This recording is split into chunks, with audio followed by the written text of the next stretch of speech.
اے رسول اعظم صلی اللہ علیہ وسلم کے دیوانوں، بہت گناہوں کے دلدل میں آج کا مسلمان پھنس چکا، ڈوب چکا، لٹ چکا، برباد ہو چکا، تباہ ہو چکا، سب کی ماننے کو تیار ہے سوائے خدا اور اس کے رسول کی، سب کی سنتا ہے، جو قانون حکومت دے دے مانو۔ میں نہیں کہتا کہ آپ حکومت کا قانون نہ مانیے، توڑیے، میں یہ نہیں کہتا، لیکن میرے کہنے کا مقصد یہ ہے جس نے زندگی دی ہے تو تمہیں روٹی دیتے ہیں، نوکری دیتے ہیں، زندگی تو اللہ نے دی، اس کی بھی تو مان لو، اس کے رسول صلی اللہ علیہ وسلم کی بھی تو مان لو۔ تو جب یہ عقیدہ ہمارا کمزور ہوا بعد الموت کا، تو ہماری پوزیشن خراب ہو گئی اور ہم اپنی زندگی کو گناہوں کے دلدل کے اندر ڈھکیل چکے، اور آج نہ ہماری راتیں پاکیزہ رہ گئی، نہ دن پاکیزہ رہ گیا، نہ خیال پاکیزہ رہ گیا، نہ دل پاکیزہ رہ گیا، کچھ بھی نہیں، ارمان بھی برے، خیالات بھی برے،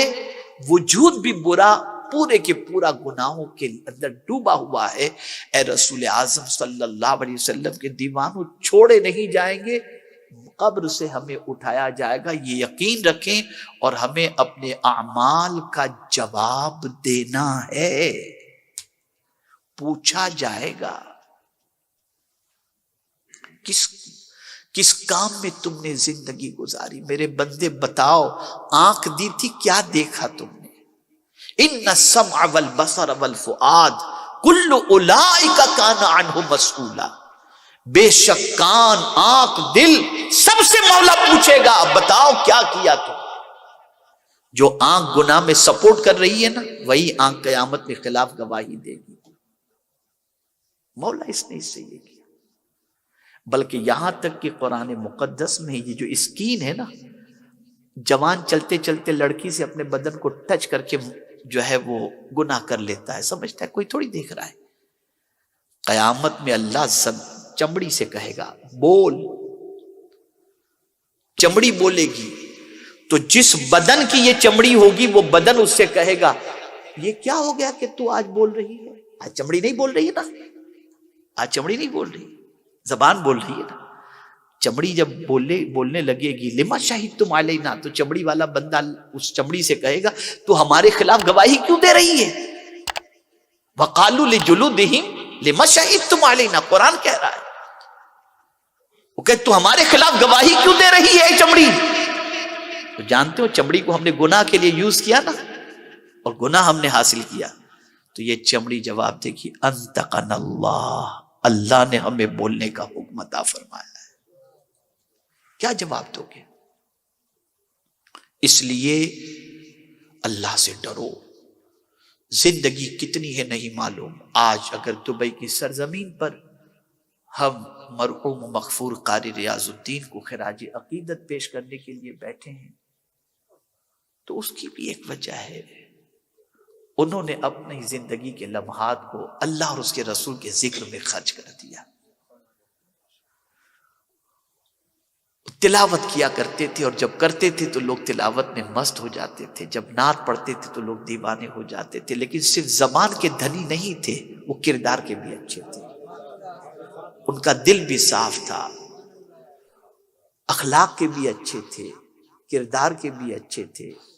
کبھی کوئی تکبر دور تک ان کے قریب نہیں پھٹکا،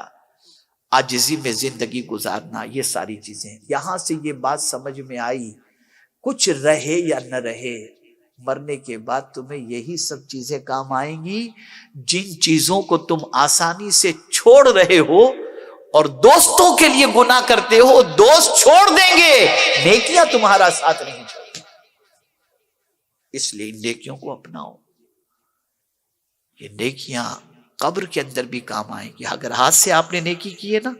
تو ہاتھ کی طرف سے عذاب کا فرشتہ آئے گا تو نیکی کھڑی رہ جائے گی، خبردار اس کے قریب مت جانا، اس نے ہاتھ سے نیکی کیا تھا، آڑ بن جائے گی۔ اب پتہ نہیں یہ ہاتھ، آنکھ، پیر، زبان، دل کتنے گناہ کر چکے ہیں اور کتنے گناہوں سے لت پت ہیں،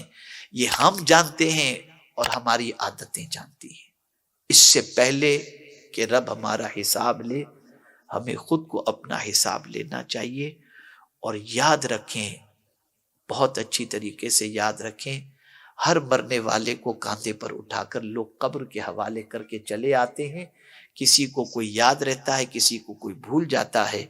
لیکن اگر جانے والا اپنے ساتھ نیکیاں لے کر کے گیا تو یہ نیکیاں قبر میں اس کا دل بہلاتی ہیں، اسے سکون عطا کرتی ہیں.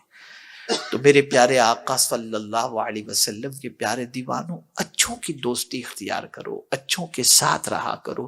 اچھوں کی محبت میں رہا کرو، اور ساتھ ہی ساتھ اچھے کام کیا کرو. اور یہ یقین رکھو کہ مرنے کے بعد ہم اٹھائے جائیں گے. آج چھپ کر گناہ چاہے کتنے کر لو، جب دل میں برا خیال ہو تو قرآن کہتا ہے وَحُصِّلَ مَا فِي الصُّدُورِ، سارے دل کی باتوں کو کھول دیا جائے گا، نکال دیا جائے گا، کوئی چیز چھپی ہوئی نہیں رہے گی. باقی کیا چیز باقی رہے گی؟